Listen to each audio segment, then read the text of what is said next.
Jingyuan is set to rerun in the first half of version 2.7. I have been using him on and off since version 1.0, so I think I can provide some context on his pull value now that he is scheduled for his second rerun. Jingyuan is not a character I intended to pull for. Back in the day, I was trying to snipe a copy of Tingyun, which happened to be on Jingyuan's banner, and instead I got jump scared by an early Jingyuan at around 40 to 50 pity, so even to this day my Tingyun is still not at E6. Jingyuan is a character with clear flaws that have been talked about at great length, but he also sees some of his flaws get fixed by the release of newer characters. So while he is nowhere near the strongest character in the game, the fact that he is still somewhat relevant in today's economy is quite impressive. If you're someone who thinks Jingyuan looks cool but is unsure about his playstyle, then maybe this video can help you decide whether you want to pull or skip him. Throughout the video, I'll be showing footage of my E0 S0 Jingyuan against every single current endgame mode, including MOC 12, Pure Fiction 4, and Apocalyptic Shadow Stage 4. And this will help give you a sense of how he performs even in the current endgame game modes. Jingyuan has had a rough history. Back in the day, I used to joke about Jingyuan with my friends that he was never destined to be one of the best in the game because the devs already handed him 2 Ls from the very beginning. Lightning Lord is the source of Jingyuan's cool factor, but also happens to be his biggest Achilles heel. The term DPS normally stands for damage per second, but before Sunday was announced, Jingyuan's biggest problem was that Lightning Lord is slower than a slowpoke. Lightning Lord is like that friend that says he'll be ready in 5 minutes, but we all know that means another hour of waiting. So for the longest time, DPS in Jingyuan's language stood for damage potentially someday. His kit design was backloaded with no way to control when Lightning Lord actually gets to go, leading to situations where it either falls just outside of a cycle window, or it hits enemies already at 1 HP, or it hits during an invulnerable phase, like during Adventurine's Ball mechanic, or it just skips its turn entirely if Jingyuan CC'd. And even if Lightning Lord does get to go off in time, its damage spread is completely random. So for example, if you have 2 elites and 2 minions, Lightning Lord could focus the minions and leave the elites untouched. The only reliable way to have double L hit the target you want is if there exists only one enemy target, and in that scenario, Lightning Lord only has one target to choose from. And I think those situations are probably where Lightning Lord shines the best.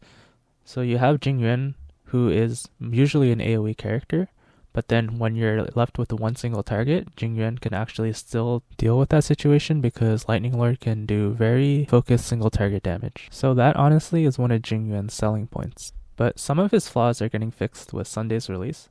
Sunday's a character that can action advance summons, and this can help finally bring Lightning Lord in line.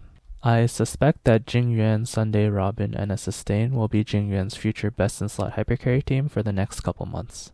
However, this video is being recorded before Sunday actually comes out, and not everyone will be able to pull for Sunday and Jingyuan together at the same time, so the rest of the video is going to focus on Jingyuan's performance without Sunday. So everything you're seeing in the background footage is Jingyuan not even at his full potential. Okay, let's start with teammates and playstyle.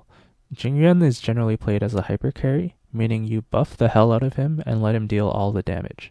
A playstyle like this generally wants teammates like Tingyun, Sparkle, Robin, Ranmei, Pella, or if you want to count Sunday in this conversation, Sunday will probably be best in slot. The 4th character will generally be a sustain like Huohuo for attack buffs and energy, Fuxuan for crit rate and CC prevention, or Gallagher to funnel energy for your Robin. However, I have also had success with dual DPS setups where Jingyuan is paired with other DPS characters like Himiko or Jade, along with a Robin and a Sustain. If you don't have any of these characters, specifically Sunday or Robin, or you don't intend to use any of them with Jingyuan, then I would highly suggest skipping Jingyuan because he may not feel as strong as you'd expect. With his teams out of the way, let's dive a little bit into his builds. His signature light cone is quite impressive, but you can easily get by with 4-star light cones like Seriousness of Breakfast. If you have an S5 of any of the gacha cones like Genius Repose or Birth of Self, you could use those too. Or you could also use the Herta Store cone Eternal Calculus. They're all quite similar in damage output, so unless you're going for his signature light cone, just use whatever you have at the highest superimposition. For relics, you could honestly just go 2-piece, because none of the relics fully synergize with Jingyuan's entire kit.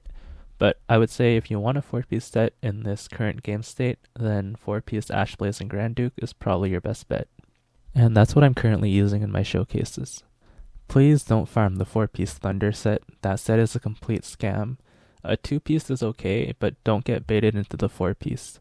As for planers, either Inert Salsado or the new Banana set are good. If your build needs more crit rate, then go Inert Salsado. If you need more crit damage, go for Banana. Alright, time for the important questions. How does he do in endgame content? So I use Jingyuan from time to time in Memory of Chaos, and he can provide decent clears.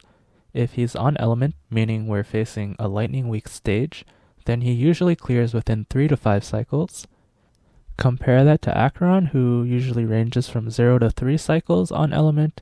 You could probably see that Jingyuan is not really at the tier of the top DPSs. So I would personally reach for Acheron first over Jingyuan if my objective was just to clear a lightning weak stage. In Pure Fiction, Jingyuan's not that bad. I've used him on a few occasions against lightning weak enemies. I actually released a video last Pure Fiction rotation where he got me 40k points on a level 70 Lycone. Too bad this current rotation I have yet to actually 40k with Jingyuan, but I did get very close. And for Apocalyptic Shadow, Jingyuan does okay. The only complaint here is that the current boss, Sunday, has spawns that never die, which means Mr. Lightning Lord is actually quite useless in this fight because he never hits the right targets. Ideally, you want the spawns to die off so that Lightning Lord can focus down the main boss, but because the ads stay alive for the whole fight, Lightning Lord just randomly hits all of them. If you have a stage where you can reliably end up with just the boss alone, then Jingyuan can be very strong. Otherwise, your clear time can vary quite a bit depending on Lightning Lord's cooperation with hitting the boss enemy for you. So, should you pull for Jingyuan? Is he an easy skip?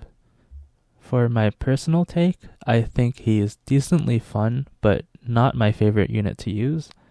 There is just too much annoyance with Lightning Lord not going off in time or randomly hitting the wrong units. I think if you don't intend to pull Sunday or you don't have Robin, you might be in for a rough time. Star Rail also recently released drip marketing for Aglaea, which is a new 5-star Lightning Remembrance character that is rumored to work very well with Sunday. So it could be very possible that Jingyuan will get power crept just moments after his long-awaited glow-up. Do I regret pulling Jingyuan? I don't think regret is the right word to use. I certainly wouldn't miss him if he was gone from my account, but because I got him early, I don't think I lost too many pulls to get him. He certainly wasn't a character I intended to pull for, so sometimes I do wish that my Jingyuan could have been someone else, but that's mostly because now I have Acheron on my team and she just overlaps with Jingyuan as a lightning DPS. That's all I have to say about Jingyuan. I'll now leave you with my Apocalyptic Shadow clear. Thanks for watching.